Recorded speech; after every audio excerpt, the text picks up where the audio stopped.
ఆ యొక్క కార్యక్రమానికి విచ్చేసిన గ్రామ పెద్దలకి, అదేవిధంగా ప్రజాప్రతినిధులకి, అదేవిధంగా సచివాలయ సిబ్బందికి, అంగన్వాడీ వర్కర్లకి, హెల్త్ సిబ్బందికి అందరికీ కూడా ముందుగా నమస్కారాలండి. ముందుగా అందరికీ 78వ స్వతంత్ర దినోత్సవ శుభాకాంక్షలు. ఈ యొక్క కార్యక్రమాన్ని ఉద్దేశించి ముఖ్యంగా చెప్పుకోవాల్సిన విషయం, ఏదైతే కొత్తగా ప్రభుత్వం ఏర్పడిన తర్వాత గతంలో కొంత ఈ ఆగస్టు 15 కానీ లేకపోతే జనవరి 26 వేడుకలకు మన గ్రామ పంచాయతీ నుంచి ఎక్స్పెండిచర్ ఏదైతే ఉందో దాన్ని మనం చాలా తక్కువ, అంటే మేజర్ పంచాయతీలు 100 రూపాయలు, అదేవిధంగా మైనర్ పంచాయతీలు 100 రూపాయలు, మేజర్ పంచాయతీలో 200 రూపాయలు మాత్రం 250 రూపాయలు మాత్రమే ఉండేది. గౌరవ ముఖ్యమంత్రి వర్యులు నారా చంద్రబాబు నాయుడు గారు కావచ్చు, అదేవిధంగా ఉప ముఖ్యమంత్రి వర్యులు పంచాయతీరాజ్ శాఖ మార్చిలు పవన్ కళ్యాణ్ గారు వచ్చిన తర్వాత దాన్ని మైనర్ పంచాయతీకి ఈ ఆగస్టు 15 వేడుకలకి 10,000 రూపాయలు, అదేవిధంగా గణతంత్ర దినోత్సవ వేడుకలకు కూడా అదేవిధంగా మేజర్ పంచాయతీలు అంటే 5,000 పైబడిన జనాభా వారికి 25,000 రూపాయలు ఎక్స్పెండిచర్ అనేది గ్రామ పంచాయతీ నుంచి మీట్ అవ్వచ్చు అనేది కొత్తగా ఆ జీవో అనేది పాస్ చేయడం జరిగింది.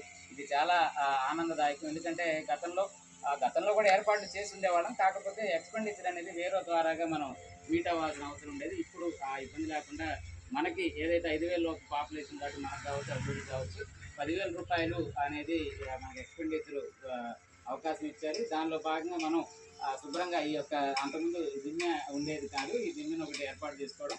అదేవిధంగా ఎప్పటి నుంచో మన పారిశుద్ధ్య కార్మికులు హరితరాయ్ ఎవరైనా ఉన్నారో వాళ్ళు పనిచేస్తున్నారు కాబట్టి ఆ 10,000 రూపాయల్లో మనం ఈసారి కొంత వినూత్నంగా వాళ్ళకు కూడా సన్మానం చేయమన్నారు కాబట్టి వాళ్ళకు కూడా ఈసారి బట్టలు తీసుకొని రావడం జరిగింది. ఇప్పుడు గౌరవ గ్రామ పెద్దల చేతుల మీదుగా ఆ యొక్క బట్టల కార్యక్రమం అనేది, పంపిణీ కార్యక్రమం అనేది జరుగుతుంది. దాని తదనంతరం జనగణమనతో ఈ యొక్క కార్యక్రమాన్ని ముగించుకోవడం జరుగుతుంది. ఎందుకంటే గ్రామ పెద్దలకు కూడా చాలా స్కూల్స్ అటు వాటికి వెళ్ళాల్సి కాబట్టి ఈ కార్యక్రమం కాస్త హరితరాయ్ చిన్న సన్మానం, అదేవిధంగా బట్టల పంపిణీ కార్యక్రమం జరుగుతుంది.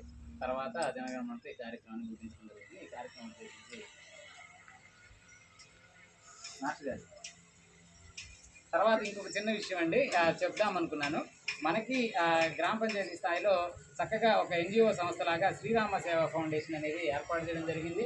మన కళ్ళ ముందే కనపడుతున్న చెరువు కట్ట అద్భుతంగా దాన్ని ఎక్స్టెండ్ చేయడం జరిగింది. అదేవిధంగా గ్రామ పెద్దలైనటువంటి సాయి సింగ్ గారు కూడా దాన్ని ఇనిషియేటివ్గా తీసుకొని నిన్న మండల పరిషత్ కూడా వచ్చి దాన్ని ఏ విధంగా గ్రావెల్ తోలాలి, దానికి ఎక్స్పెండిచర్ ఎట్లా అనేది కూడా నిన్న మాట్లాడడం జరిగింది. త్వరలో అది కూడా ఆ గ్రావెల్ తోలి చక్కగా చెట్లు అది నాటిన తర్వాత మనకి వాకింగ్ ట్రాక్ ఎప్పుడెప్పుడు వాకింగ్ ట్రాక్ ఏర్పడుతుందా, నేను ఎప్పుడు వాకింగ్ ట్రాక్లో నడుస్తాననేది నేను కూడా ఎదురు చూస్తున్నాను.